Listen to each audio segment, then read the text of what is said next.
Okay, so last time I did the first 25 questions on this document from Coleman Web, so I'm going to see how many more I can do this time. So, 26. Draw y is e to the x minus 1 over e to the x plus 1. The first thing I'm noticing is that the numerator is fairly similar to the denominator.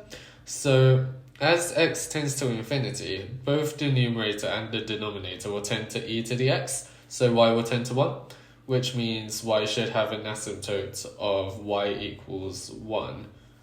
So I'm going to mark that on like this. Okay, I know that when x is 0, y is going to have a root because e to the 0 minus 1 is 0, so the graph will pass through the origin. I may want to consider stationary points. I can differentiate to get dy dx is e to the x plus 1 minus e to the x minus 1 over e to the x plus 1 squared, which is going to be equal to e to the x, and then, so 2e to the x, I think. 2e to the x over e to the x plus 1 squared. There are therefore no stationary points because e to the x is never 0. I may also like to say that there aren't going to be any vertical asymptotes because e to the x cannot be minus 1 for real values of x. It may therefore be the case that this function is increasing, perhaps. I know that e to the x plus 1 squared is greater than 0 for all x, well, greater than 1 even for all x. E to the x in the numerator is greater than 0 for all x, so this derivative is greater than 0 for all x, so this function is increasing, and strictly increasing at that, because it's always greater than 0. Okay, I think this graph may look something along the lines of this then. I do think I want to make sure that it does tend to minus infinity as x tends to minus infinity. As x tends to minus infinity, the numerator will tend to minus 1, and the denominator will tend to 1. So in fact, there's an asymptote of y equals minus 1 as x tends to minus infinity. So I think we should get something along the lines of this. Cool. Integrate y equals 1 over x squared. Okay, why? Y is x to the minus 2, so we're going to get minus 1 over x. Why have I been asked to do that? Okay. By drawing a graph of f of x is ln x over x, which is greater, e to the x or x to the e? Well, I'm sure this will depend on x. Okay, let's draw y equals ln x over x. I think this stationary point is probably going to be very useful here if we're considering whether x to the e or e to the x is greater. So I'm going to differentiate. I get dy dx is equal to I don't know. Okay, 1 over x squared minus ln x over x squared by the product rule. So 1 minus ln x over x squared. So stationary point at x equals e. Let's plot down my axes. Well, first of all, ln x isn't going to be defined for x less than or equal to 0 anyway, so we can restrict our axes to this. So we have a stationary point at x equals e. Y will be 1 over e. So let's say something like that. There will be a root at x equals 1. And as x tends to infinity, ln x and x will both tend to infinity, but x will grow at a much faster rate than ln x. So I think y will tend to 0. So I think we should get something like that. And that means if x is greater than e, then ln x over x is decreasing, which means that for all x greater than e, ln x over x is less than ln e over e. What are we comparing? E to the x or x to the e. Okay, I can say ln x over ln e is less than x over e, if I wish. I could say that ln e is 1. It doesn't seem like I want to do that just yet. I could raise e to the power of both sides. Sure. Let's say e ln x is less than x ln e. All of this doesn't reverse the inequality sign because I'm multiplying or dividing by positive numbers. So if I raise both sides to the e, then e to the ln x to the e, which is just going to be x to the e, is less than e to the ln e to the x, which is just going to be e to the x. And raising e to the power of both sides, I guess, doesn't reverse the inequality sign either because e to the x is an increasing function. So, as my intuition suggested, e to the x is greater than x to the e when x is greater than e. If x is less than e, then other way around. Okay, y equals x to the 4 minus x squared. Y squared is x to the 4 minus x squared. Okay, was this 29? Yeah. Okay. Y is equal to x to the 4 minus x squared, which is x squared minus 1. So we have roots at 0 and plus or minus 1. So we're going to get something that looks like... what's happened here? Wait. Something that looks like... this, I presume? Wait, have we got 5 stationary points? What have I done?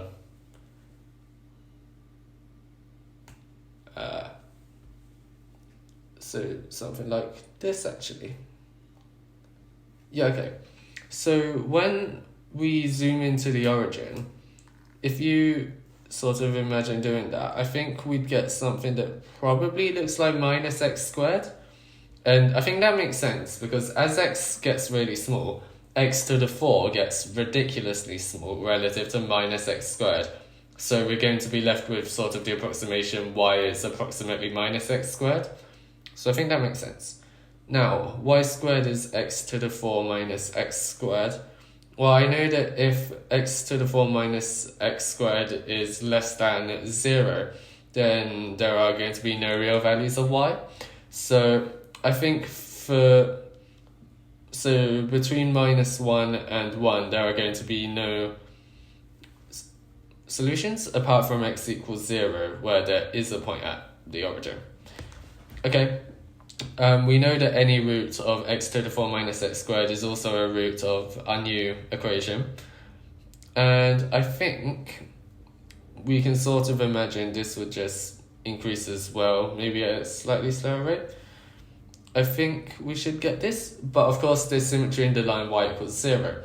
If you replace y with minus y, you get the same equation. So we should get symmetry about the x-axis. But I think this sort of jaggedness as we cross the x-axis doesn't feel right. If I were to differentiate this implicitly, we get 2y dy dx is 4x cubed minus 2x. So dy dx is equal to 2x cubed minus x over y.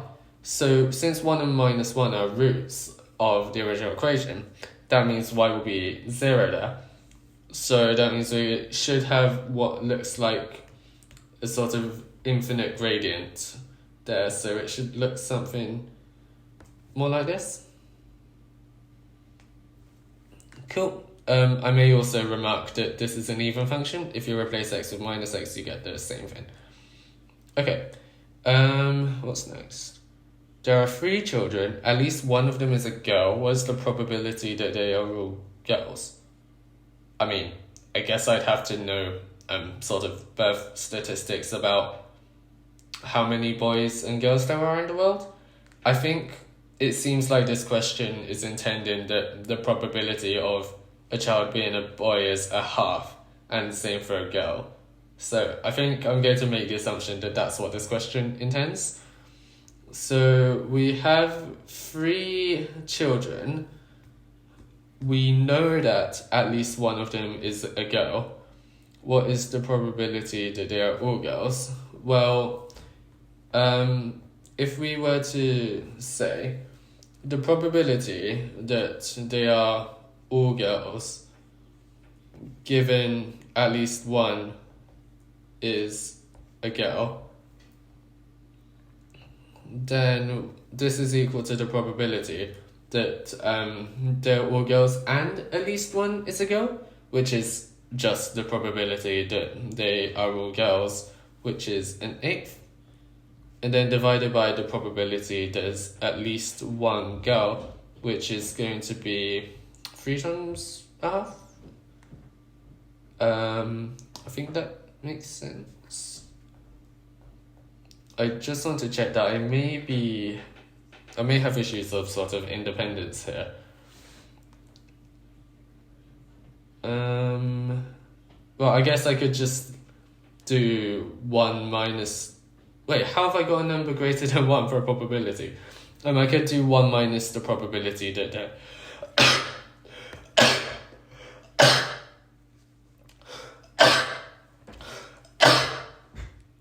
1 minus the probability that they're all boys, which is 7/8. So I think our answer should be a 7th. Okay, 31. Okay. So x to the 4 minus 3x cubed, or plus 3x cubed, minus 2x squared, minus 3x plus 1 equals 0. I think if this question is being asked in an interview, there's probably some special trick instead of just sort of trying your best to solve this. I'm going to see if I can see any roots by inspection. If I try 1, 1 works, I guess. So we get 1 plus 3 minus 2 minus 3 plus 1, so x equals 1 is a root. I doubt minus 1 will be. We get 1 minus 3 minus 2. Yeah, 1 minus 1 won't be. Okay, I could begin polynomial division if I wish. Anything I can do beforehand, perhaps? If I try x equals 2, perhaps? I get 16 plus 24, so that's 40 minus... Yeah, that clearly isn't going to work. Okay, I guess I can start polynomial division now. It feels like I want to figure out what the trick is, though. I mean, these coefficients look fairly sort of symmetric, if you will, up to the sign. I should probably check I've actually written it down. I have. Okay. Maybe if I were to split this x to x squared term, I have x to the 4 plus 3x cubed minus x squared minus x squared minus 3x plus 1. Maybe I could get in sort of neat factorization this way. Problem is the sign. In fact, what I could do is, just to make this more clear, I'm going to write minus and then in brackets x squared plus 3x minus 1. This is the same thing as what I had before. So now I have that this is x squared plus 3x minus 1 times x squared minus 1. is 0. So how come x is minus 1 doesn't work? 1 minus 3 minus 2 plus 3 plus 1. Oh, it does work. I was being silly. Okay, so we get x is plus or minus 1, and we also get the solutions of this quadratic, which are going to be negative 3 plus or minus root 13 over 2. Cool. Question 32. Draw the graph of y is x to the 5 minus 3x cubed plus 2x squared. Okay. Y is x to the 5. What was it? Minus 3x cubed plus 2x squared? Yeah, minus 3x cubed plus 2x squared. Okay, well, this is clearly x squared. X cubed minus 3x plus 2. Okay, that's interesting. We have a sort of, I think it's called a depressed cubic when the coefficient of x squared is 0. I may be wrong. Okay, I'll plot down my x's. We have a root at x equals 0, but it's a repeated root, so I think this should be a stationary point as well. Okay, and we will also, I presume, have more roots. I'd have to solve x cubed minus 3x plus 2 is 0, which I can't exactly do unless x equals 1 is a solution. Okay, so y is equal to x squared, x minus 1, and then x squared minus x squared, so plus x minus x, so minus 2x2. Okay, and we can factorize this presumably. Yep. So x squared, then this will factorize to x minus 1 x plus 2, x minus 1 squared, x plus 2. So x equals 0 and x equals 1 are roots and stationary points because they're repeated roots. X is minus 2 is just a root. The coefficient of x to the 5 is positive, so I think we should just get something like this, perhaps? I don't know why I'm getting 5 stationary points. That doesn't really make sense, so okay, I guess I might as well differentiate 5 stationary points. Differentiating, we get 5x to the 4 minus 9x squared plus 4x is 0.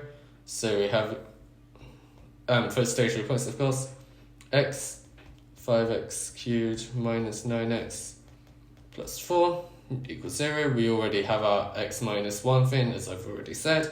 So x minus 1, then 5x squared minus 5, so plus 5x minus 4 is 0. And I guess, okay, surely that's factorizable nicely. Let's try 5x. X, we could minus, maybe not. Well, the discriminant is going to be 25 plus 40, which is, plus 80, which is 105, which isn't a square number, so that's not going to help. So we get x is 0, 1, and also negative 5 plus or minus root, 25 plus 80, 105 over 10. Let's write this as minus 1 plus or minus root, then 21 over, that's not true actually. Never mind, let's just keep it like this. Root 105 is going to be a bit more than 10. So minus 5 plus around 10 over 10 is going to be about a half. And minus 5 minus around 10 over 10 is going to be minus 3 halves. So sort of a half stationary point. and minus 3/2 stationary point. So I think we should have. So surely it is what I drew before. They don't necessarily have to have the same height. I don't think I can be bothered to work their heights out. How am I getting 5? I miscounted. There are 4 stationary points. Okay, I think that works then. Cool. 33. Draw the graph of dy dx is okay. Dy dx is y minus 3 over y squared plus x squared. And we have our boundary condition of it passing through 0, 1. Okay, so I want to solve this as a differential equation, of course. I don't see a glaringly obvious way to do that. I'm noticing x squared plus y squared, which is interesting. That's sort of hinting towards a circle, I think. I don't think I have a way of separating the variables nicely. I can't really use an integrating factor because it's not. I don't see a way I can get this into a form that I want. Okay, let's try multiplying a little.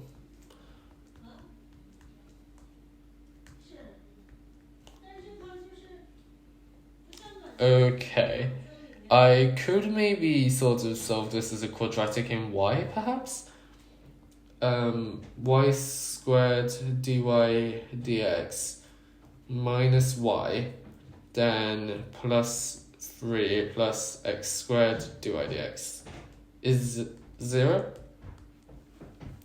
So I could say that y is equal to 1 plus or minus the square root of 1 minus 4 3 plus x squared dy dx over 2. Does that really help me? I guess I might as well try. So that means I'll bring the 2 to the left hand side. 2y is this, 2y minus 1 is this. I guess I want to square both sides, or will I just get the same thing that I had before? I think I'll just get the same thing that I had before, so never mind. Okay, that doesn't really help me then. I could perhaps try and guess a solution or use a substitution even. I don't see how I could guess a substitution.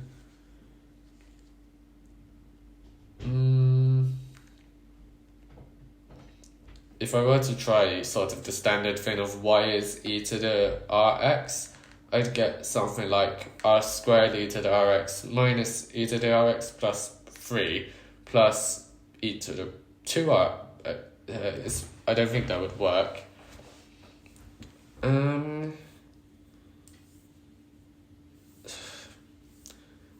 I just can't get out of my head that the right hand side of our original question looks like a sort of line over a circle. Maybe if I sketch out y minus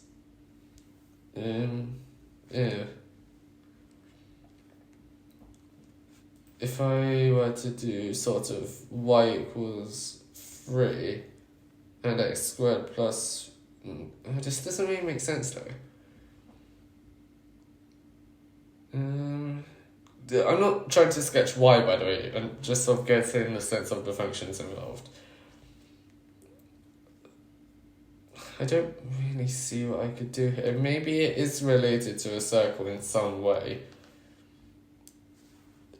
I don't see what I can do here.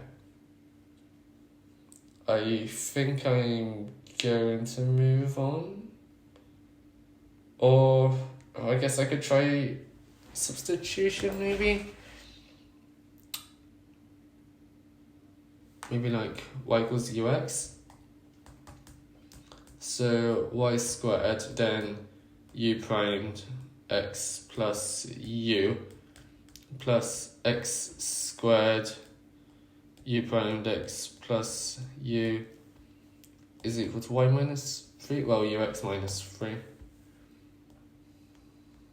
Oh, and I could have made this y squared u squared x squared. Okay, does this help me? It doesn't look like it, because I'll still have a u squared times the u primed in the first term. So maybe I would like to try y is u over x? Maybe? So that's equal to u x to the minus 1. So dy dx would be u primed over x, then minus u over x squared. So if I were to multiply this by y squared, then I would have the same issue of x is not cancelling out as I wish, and also u's not really cancelling out as I wish. Okay, I think I'm just going to move on. Just need to...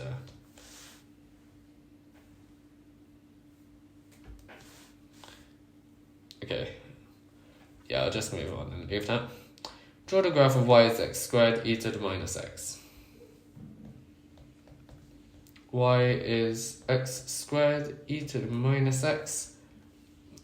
Let's plot down some axes. Now, I think what's going to be most interesting in this graph is its behavior as x tends to maybe 0 or the infinities. As x tends to 0, for example, y will tend to y will tend to 0, of course. Well, 0 is just the root of the graph. I don't really need to consider limits. So that means the graph will pass through the origin. As x tends to infinity, we get a sort of infinity over 0 situation. Wait, no. We get an infinity times 0 sort of situation. And I don't think that counts as an indeterminate form. Well, indeterminate forms have to be infinity over infinity or 0 over 0. If I were to instead write y as x squared over e to the x, okay, then that makes sense, yeah. As x tends to infinity, we get an indeterminate form of infinity over infinity, so we can use L'Hopital's rule. So the limit will be the same as the limit of x tends to infinity of 2x over e to the x, still an indeterminate form, so we can use L'Hopital's rule again. We get 2e to the x, which will tend to 0. And I think that does make sense, because e to the minus x will shrink a lot faster than x squared grows, because exponentials tend to be polynomials. Okay, so we have an asymptote of y equals 0. As x tends to minus infinity, we have x squared, which is a very large number, and sort of e to the infinity, which is also very large, so this will go to minus infinity. I'll just sort of do that or something to remind myself to include that. Stationary points now, perhaps? Sure, why not? We get the dy dx is 2x e to the minus x minus x squared e to the minus x. We can divide by e to the minus x, because that will never be 0, and if we set this equal to 0, we get x squared minus 2x is 0. So stationary points at 0 and 2, which I'm going to mark on here. I know that e to the minus x will be greater than 0 for all x, and x squared will be greater than or equal to 0 for all x, so this function will be greater than or equal to 0 for all x. So, let's find the... Actually, no, we know it's greater than 0 anyway. I think I am going to do this. Cool. That should be good enough. This probably needs to look a bit more exponentially, but I don't think it matters that much. Draw y is x squared, x to the 4, and e to the x on the same axes as x tends to infinity, which is bigger. Okay, this seems fairly trivial. X squared, then x to the 4. Oh, okay, never mind, I should probably draw it a bit bigger. Let's do it somewhere over here. Okay, I'm going to say, I think I'm going to deliberately start very wide so that I have a lot of room to work with. So I'm going to say that's x squared, that's x to the 4, and then that's e to the x. I mean, exponential functions will grow faster than polynomials. I think there's a hierarchy of sorts of functions in terms of big O notation, I believe, which tells us that. So yeah, I mean, I'm not going to say any more about that. I could prove that by differentiating or whatever, but I'm not going to do that. Sketch y equals x sine x. Well, I've seen very similar things before. Sine x is bounded between -1 and 1. So if we draw y equals x, that is horrible. If we draw y equals x and y equals minus x, our x sine x should just sort of oscillate between the two. So, yeah. We also know that it's an even function, because if we replace x with minus x, we get minus x minus sine x, which is just the same thing as before, and we get something like this. Cool. Prove so. Okay, I have seen this before, I think, unless I've seen a different thing. But, okay. So, I'll go through it anyway in case I've forgotten what it is. So we wish to prove that sine x is equal to x times the product from r equals 1. I assume that should say r equals 1 and not r minus 1.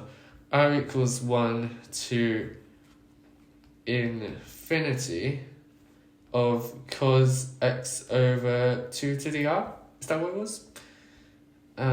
Yes. Okay.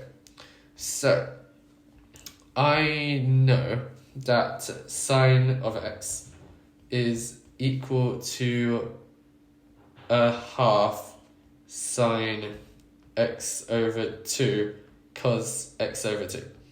Because sine 2x is 2 sine x, cos x, yeah, this should be 2 then. Oops.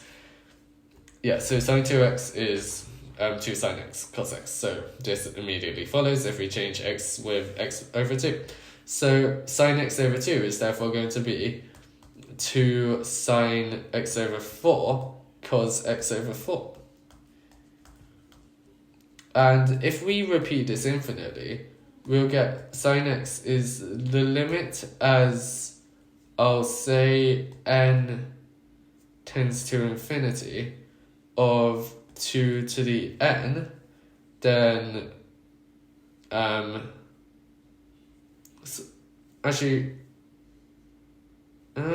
yeah, okay, then that multiplied by sine x over the limit, let's say the limit as n tends to infinity of this entire thing, 2 to the n times sine x over 2 to the n, and then we'll have our infinite product, and I might as well include it in the limit, infinite product of r equals 1 to n of cos x over 2 to the r.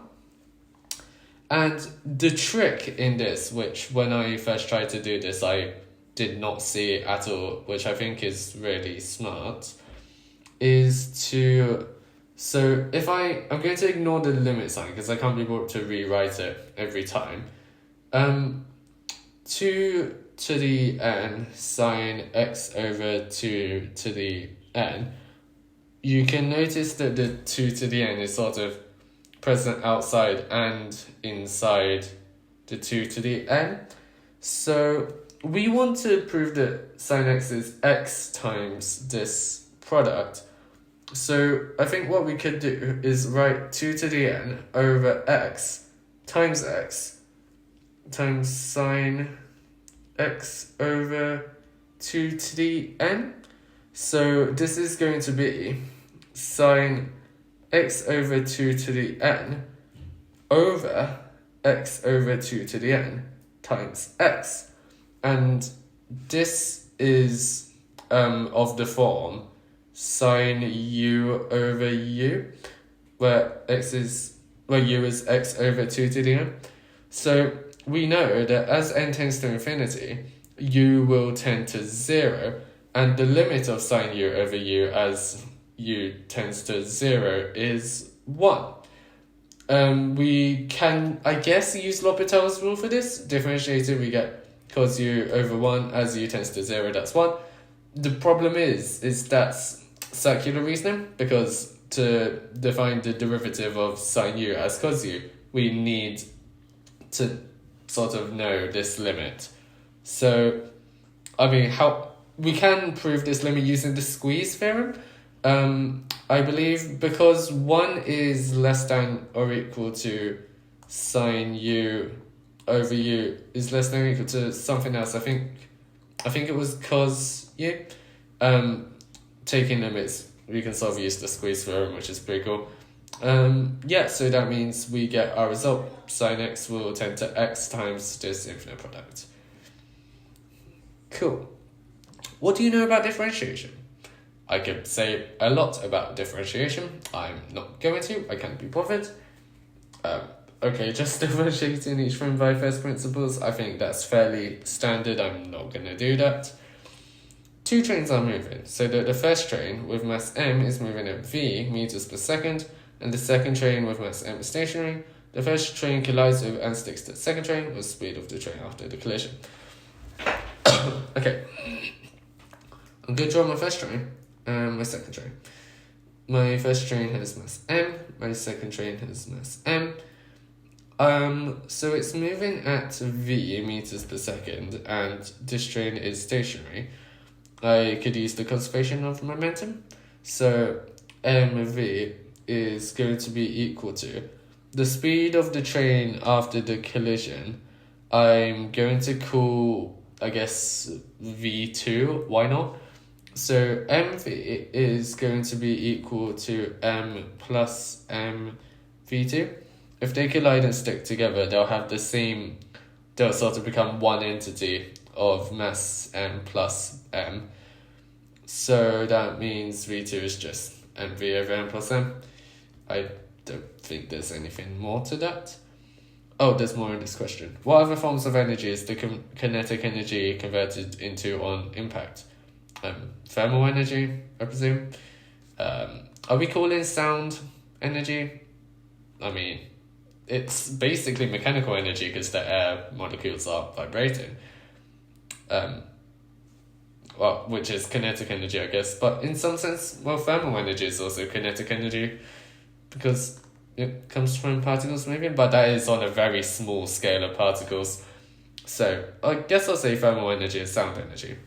Work out the energy loss and simplify it. How am I going to do that?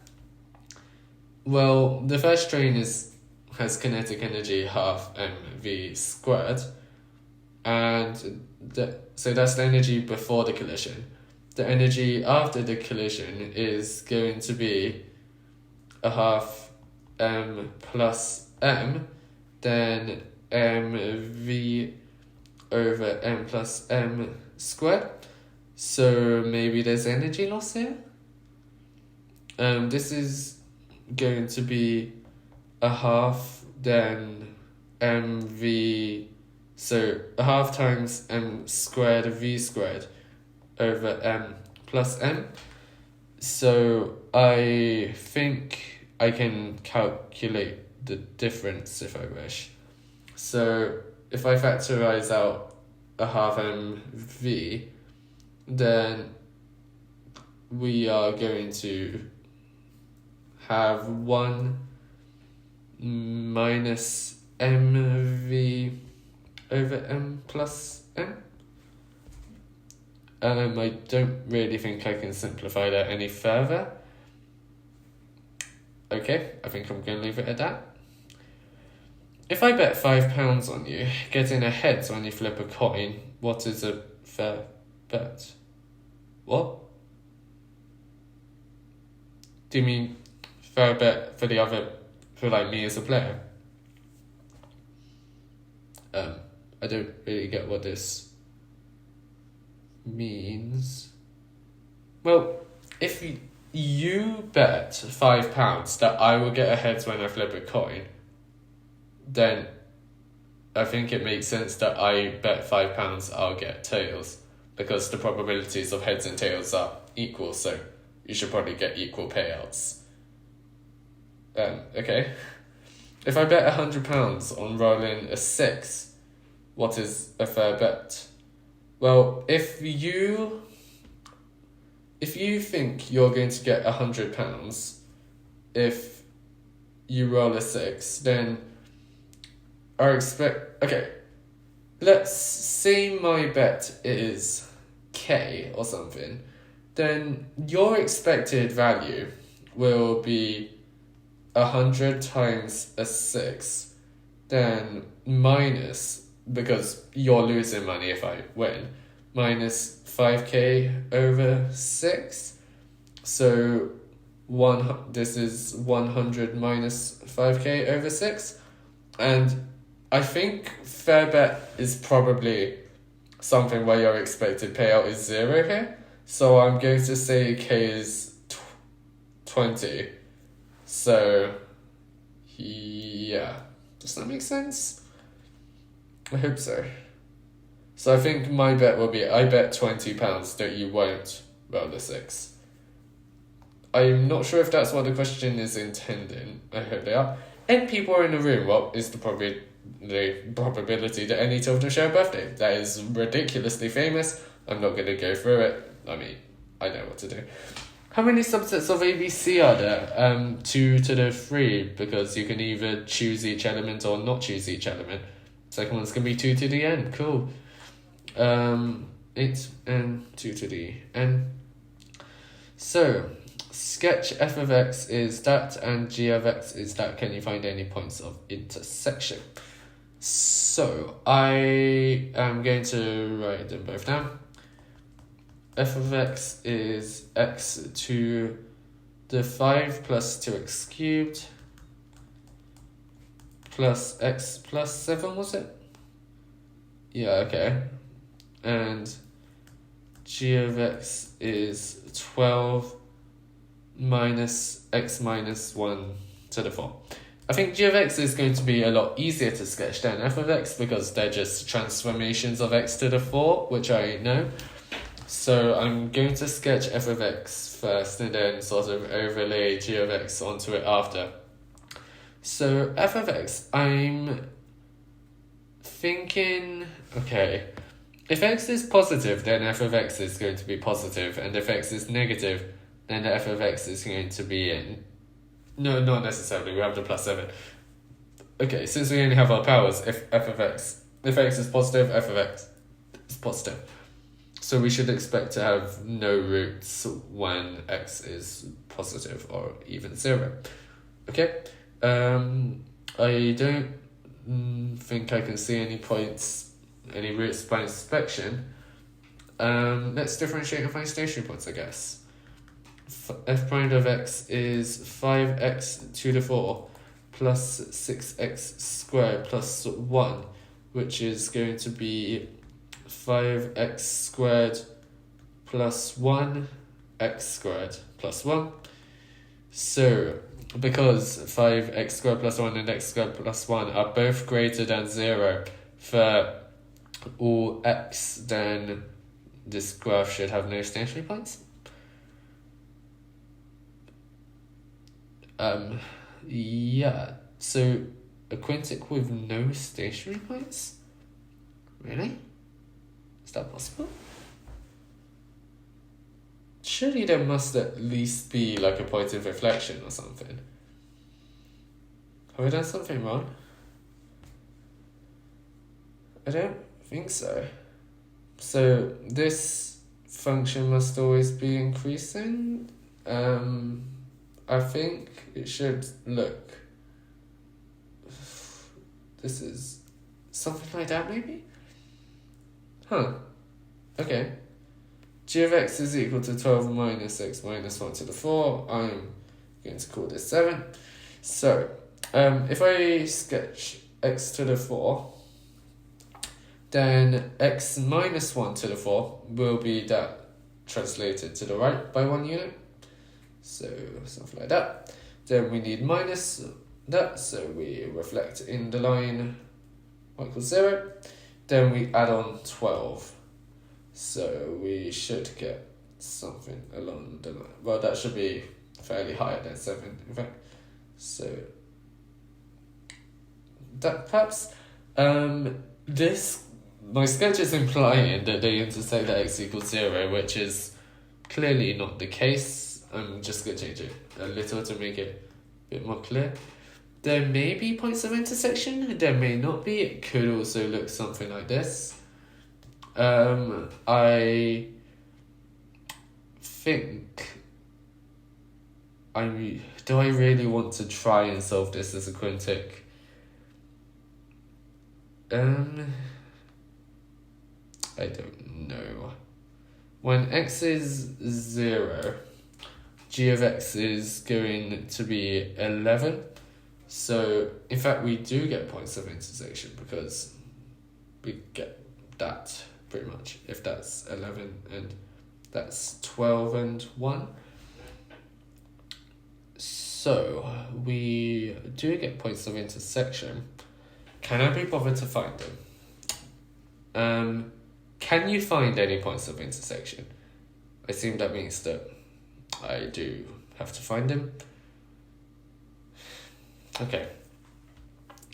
So, x to the 5 plus, what I'm going to do to make this a bit easier on me is say minus x to the 5 minus 2x cubed minus x, then I can do minus 19 is equal to x minus 1 to the 4, which is x to the 4 minus 4x cubed plus 6x squared minus 4x plus 1, which means that x to the 5 plus x to the 4 minus 2x cubed plus 6x squared minus 3x plus 20 is 0.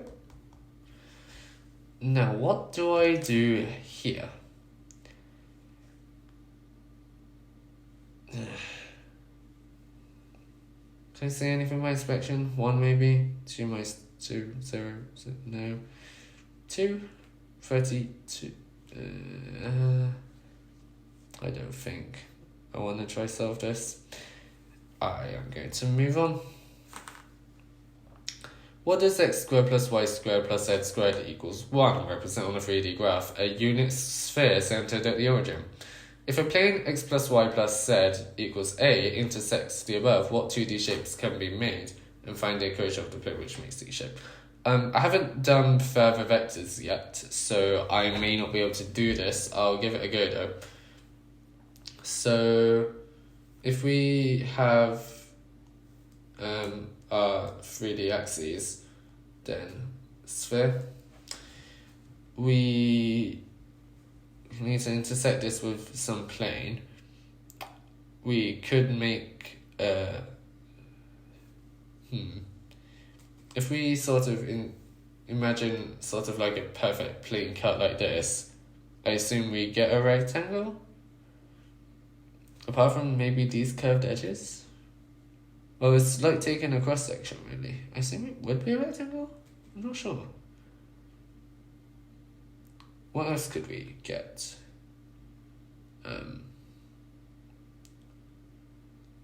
I can't see how we could get any other shape, really. I think I'm going to skip this question because I haven't done further vectors yet, so it may not be possible. particle is moving at v meters per second with a meters per second squared acceleration and time t. Please, wow, thanks for asking nicely. Please give an equation linking it all. Okay? So wait, do I need to see you? Oh, no, particle is moving at constant. Wait, what? Oh, okay. But I would like to know the velocity when t is 0. I assume that I can just call that u because of the second part of the question. Is v minus u over t. Use this equation where v is not 0 to find the distance. Well, s is ut plus a half at squared. I mean, you could do that by integrating, however you wish. I'm not going to bother. Solve this differential equation. Is this not the differential equation for radioactive decay? Okay, it might be. I don't really remember. So let's separate the variables. 1 over n dn dt is minus lambda, which means that ln n is minus lambda t. I might start write that down. Ln n is minus lambda t. So n is e to the minus lambda t. I am pretty sure that's the equation for radioactive decay. Then give n in terms of lambda. Is this not based on t as well? I don't know what this question is intending. Oh yeah, I forgot my constant. I forgot my plus c. Great. Okay. Plus c. Then that means we get n is in fact ae to the minus lambda t, where a is e to the c. If n is 1 and lambda is 0, then that means a is 1. Cool. Sketch y is x ln x squared. Y is x ln x squared. Okie dokie. First of all, this is not going to be defined for x is less than 0. So I'm going to change my sort of frame of view in terms of these x's. Now that x is greater than 0, y will be greater than 0 for x in our domain. Cool. We have a root x equals 0. Ln 0 is not really defined though, so we may want to consider a limit as x tends to 0 though. I'm going to write y as ln x squared over 1 over x, so I can now use L'Hopital. As x tends to 0, the numerator will tend to infinity and the denominator will tend to infinity. So we can use L'Hopital. So differentiating the numerator and denominator, we get 2 ln x over x. Then all of this over, ignore my poor notation, minus 1 over x squared. So I'm going to multiply through by x and multiply by x again. So 2x ln x over minus 1. So just minus 2x ln x. I guess that helps a bit. I'm going to write this as minus 2 ln x over 1 over x. As x tends to 0, the numerator will tend to infinity and the denominator will tend to infinity. Let's use L'Hopital again. Minus 2 over x all over 1 over minus 1 over x squared. Let's cancel out the minus signs. Let's multiply through by x. And we shall get to x, which will tend to 0 as x tends to 0. So I think our graph will tend to 0. So I'm going to sort of write tend to 0 here, so that I remember that. Okay, stationary points now maybe? Sure, why not? So dy dx is going to be ln x squared, then plus 2 ln x. If x is 1, I know that I have a solution. I can factorize out a ln x. Then I'll get ln x plus 2 is 0. Ln x cannot be minus 2 if x is real, so x equals 1 is our only stationary point. I'll write 1 in SP to remind myself. And hang on, 1 is also a root. So yeah, SP and root, I guess. Ln 1 is 0, of course. Cool. I may want to consider behavior as x tends to infinity. If I go back to our ln x squared over 1 over x, then as x tends to infinity, ln x squared will tend to infinity. 1 over x will tend to 0 though, so this isn't an indeterminate form. Well, in fact, ln x squared will tend to infinity, x will tend to infinity, so y will tend to infinity. So, hang on. How are we going to get this graph tending to 0 but having a stationary point at root at x equals 1 if we don't have a stationary point in between? Did I differentiate right? Ln x squared plus 2 ln x over x. I'm fairly sure I differentiated correctly.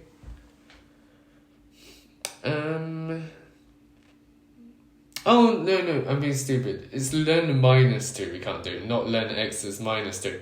If ln x is minus 2, then x is e to the minus 2, which is a value between 0 and 1, as I expected. So we are going to get something like this. That looks like a straight line. It shouldn't be. Cool. Sketch y equals ln sin x, highlighting maxima or minima. So let's do this. Let's just do it here. Y equals ln sin x. Well, this will only be defined if sin x is greater than 0. So if I write 0, then I'll say pi over 2 here, for example. Pi, 3 pi over 2, 2 pi. In fact, this function is periodic every 2 pi. So I'm only going to sketch it for 0 to 2 pi, I think. The rest will just be the same. So, you think I'll enlarge this then? So I say enlarge, more like shift my frame of view. 0 pi over 2 pi, 3 pi over 2, and 2 pi. Cool. So y will have roots when sin x is 1, which occur... Oh wait, let's sort of cross this up first. So I know when sin x is less than 0, this graph will have no real values of y. Cool. And I know that when sin x is 1, there is a root. When sin x is 0, then we have ln 0, which will tend to minus infinity as sin x tends to 0 from the right hand side. So I think we should have sort of minus infinity here and here. Okay. Hang on. Yeah. Okay. I think we should be in a position where we can just do something like this. But well, the question said highlighting any maxima or minima, so I don't think this is right. Let's differentiate them. The derivative of y is going to be cot x, or cos x over sin x, however you want to consider it. So we'll have stationary points when cos x is 0. So we have pi over 2 as a stationary point, but we know it's a root, so I guess it should look a bit more like this. And same thing for this. Why did question ask highlighting any maximum minima? The minima should surely be minus infinity, and the maxima should be 0. That doesn't feel right for some reason, but I think it is. Okay, sketch y is ln x and discuss the graph. Okay, fine. Boom, ln x. as x gets big, y gets big but slowly. As x tends to 0, y tends to minus infinity. Oh, it's this thing. Yeah, I saw this on a Cambridge like mock interview thing on YouTube. I'm not going to bother to do this then. Okay, integral from 0 to 2 of 1 over 1 minus x squared. I mean, this is very related to 1 over x squared, sort of. Just up to a minus sign. I believe this is going to be the 1 over 1 minus x. Is that right? I'm just going to check that differentiates to the right thing. 1 minus x to minus 1 minus 1 minus x to minus 2 multiply minus from chain rule. So, yeah, from 2 to 0, which is going to be minus 1 minus 1, so minus 2. And that's the first 50 questions done. So I'm going to stop there for now.